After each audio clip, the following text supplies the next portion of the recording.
Hello, this is Ichi Bailey, and welcome back to Chapter 2 of Let's Play Destiny of an Emperor 2! Let's get ready to take out the insurgents around Xiakou. Now that we're in Chapter 2, we have access to 7 party members at once, but only the top 5 will actually be able to participate in battle.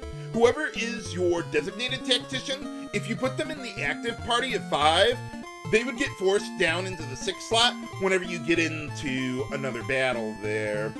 Or you could just put them in the 7th slot if you really wanted to, now that we don't have to deal with the tactician chest glitch like the first game had. That said, I still want Chen Deng to be my tactician, even though I do have party members with more intelligence than he has, because they also have the more powerful physical attacks of my party, and physical attacks are going to be your bread and butter in the early chapters of the game. Otherwise, I would like to arrange my party order in descending order of the size of their army. Later on, this gets more interesting, like I'll want to have a specific party member in the 1st slot, or the middle slot, or like the bottom slot, depending on situations or what array I would be using at the time. As for Zhang, unfortunately, he's one of the weaker party members, so yeah, he's going to be keeping the bench warm there at this point, though I do use him a bit later, just not right now. And now, I want to upgrade my equipment, starting with weapons. Let's see, I'd get the Copper Spear for either Zhang or Zhao Yun, whoever doesn't have it yet. That'll be good enough. And now everyone in the active party has a copper weapon, or better, like Liu Biao with his iron sword. That makes him a house! Hopefully, with selling my old equipment, that'll give me enough money to buy more stuff that I want. Okay, yeah, we'll have enough to buy 3 copper armors. And I only want to buy them for my top 3 party members, not just because I'm short on money, but also because they will be receiving the vast majority of physical attacks against my party, while Zhao Yun and Guan Yu will only have leather armor, but that'll be more than good enough to get by at this point. Really, a difference of 5 or 10 armor construction is not going to be that extraordinary for rear line party members. And you know what? I can even get rid of the armor for my reserve party members. I will keep some equipment on them just for a placeholder for later. But eventually, sometimes I do like having equipment on reserve party members so I can switch them around to the active party for different situations, so I don't have to like constantly shuffle around my equipment, or at least not as much. Okay, and then let's see, for Zhou, let's give the leather helmet over to Chen Deng there. Who needs a scale shield? Okay, so yeah, we'll give that to Zhang Fei eventually. Yeah, let's get you on leather helmet. And then what else do you got? Ah yes, the leather shield. Let's get that down to Zhou there. And the scale shield over to Zhang Fei. That ought to be good enough for now. Oh yeah, also, yeah, we got the scale shield on Zhao Yun. I'll give that to Guan Yu to try and spread things out a little bit there, so that both of them will have decent amount of armor construction. Okay, that ought to be good enough. Alright, and then I would like to buy 6 copper helmets if my money will allow. Sometimes I don't have quite enough money at this point in the game. And if you don't, you could buy 1 less copper helmet if you really wanted. but you will get a lot of mileage out of the copper helmets. They last a really long time. Copper armor does too, to a lesser extent, but I'll also be finding better armor in the future, so yeah, I'm not that worried about keeping up on the absolute best equipment for everyone at this point in the game. We're still only going to be running into generics during random battles, so that hurts the money accumulation. But they are a little stronger at this point. That's how you can tell that you're in a new chapter. The generics have more soldiers with them, and their stats are slightly higher, but it's never something that I'm really worried about. Okay, so I got enough money to buy 3 copper helmets there. And hopefully with selling some stuff, I'll get enough money for everyone else. I could also sell the weapons of my reserve party members, because we'll be finding extra copies of them in the next dungeon we go to, if I recall correctly. And I'm not going to be using my reserve party members until a bit later anyway. Okay, so we got all that. Let's see. Let's get the leather helmets out of there, since I'm going to be selling them eventually anyway. Oh, no, I don't want to use it. I want to remove it. Okay. And then, what else do we got? Okay, you guys got all that. Okay, let's see where I am at this point, and then we'll go from there. See if I need to sell some more stuff to get the copper helmets I want. You could also, you know, feel free to skip on, you know, almost any equipment purchases other than weapons. You really need the weapons, but if you need to, skimp on the armor. As you get more and more armor construction throughout the game, you start getting diminishing returns from having more.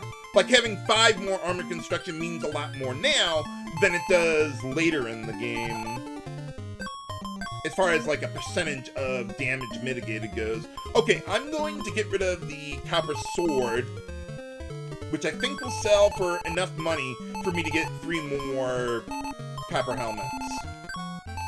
Yeah, there you go. Okay, yeah, that'll be good enough. And yeah, we'll just get another one eventually anyway. Yeah, copper helmets are definitely a high priority because they give more armor construction per gold spent on them. And I think that'll be all for my equipment purchase for now. Barely had enough.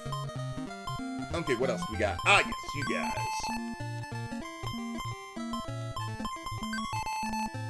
Okay, so...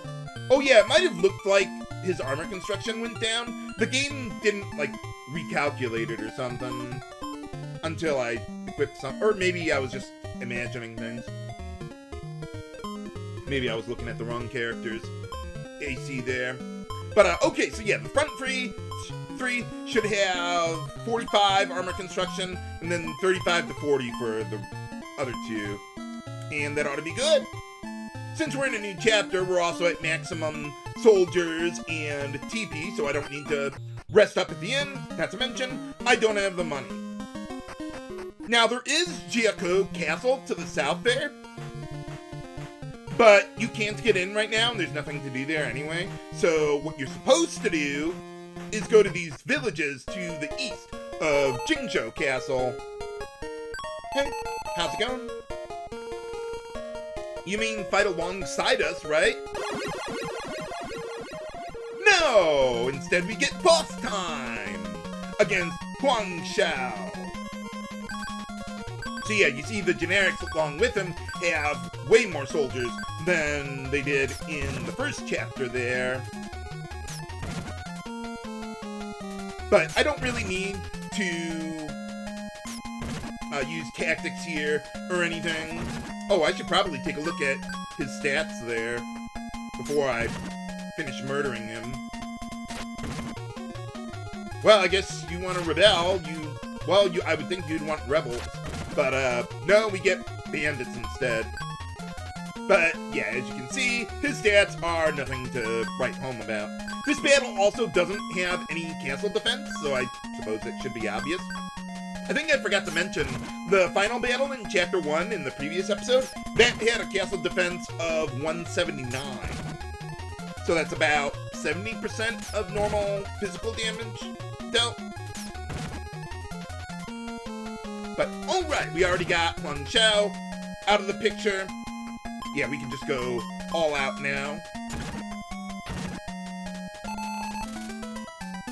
Alright, got him. Well, let's see what they got going on here. All the houses are empty except for the inn down there, but I don't need to use it. Oh, okay. Well, that is actually an array that you can use with your party that, yeah, does, like she says, it increases your physical attack damage dealt, your physical damage received, but it crashes your agility there. So even though you would deal more damage, that gets offset by the enemies being able to attack you first and reducing the number of soldiers you have to attack with in the first place. But yeah, we do need to continue east to deal with more of those insurgents there. Oh, okay. Well, remember that for later, viewers. We don't have the Heng Fang array yet at this point. We only have Hei Yi. But eventually we will get some arrays, and I will want to use them sometimes, just not right now. Alright, and what do we got over here? Another village! Whoa, you're named after my array! For boss time against Hei. This guy, yeah, not really anything to worry about there. I would not bother with tactics for damage. We can deal more than enough damage with physical attacks. Really, at this point in the game, tactics damage is really bad compared to my physical attacks. They're lagging way behind what weapons can do. So, well, yeah, they keep it pretty simple as far as, like, the strategies you can implement at this point in the game. One nice thing about this game compared to the first one is that you get to keep the vast majority of the tactics that you learn. They don't, like, automatically replace previous learned ones like the first game. No, it doesn't work that way anymore. So that's pretty nice. So yeah, we'll have access to a lot more stuff. Not to mention we have, like, about 50% more tactics learned in this game than the first one. Yeah, I had Liu Biao attack the one bandit party that had relatively fewer soldiers there. Because, yeah, he had the most physical attacks. As we gain another level. Okay, I probably want to use the inn now. Just to restore all of my soldiers, if nothing else. Ah, there we go, the Heng Fang array there. Oh, a leather shield. Well, that could help with money. I mean, I could actually sell it. Again, all the houses here are empty other than the inn. And, yeah, I want to have this one ready to go. Although, I suppose I don't need to rest up here, but I just gained a level, so I want to get more soldiers back. Oh, yeah, so I will. We're getting there. Nuts. Where'd they take them? Oh, I'm not a bandit. Oh, I guess he's referring to what the last guy was saying there about nabbing all the women or something or other. But can we finally crush the insurgency? Find out next time on Let's Play Destiny of an Emperor 2. This is H.C. Bailey, signing off. Have a good day.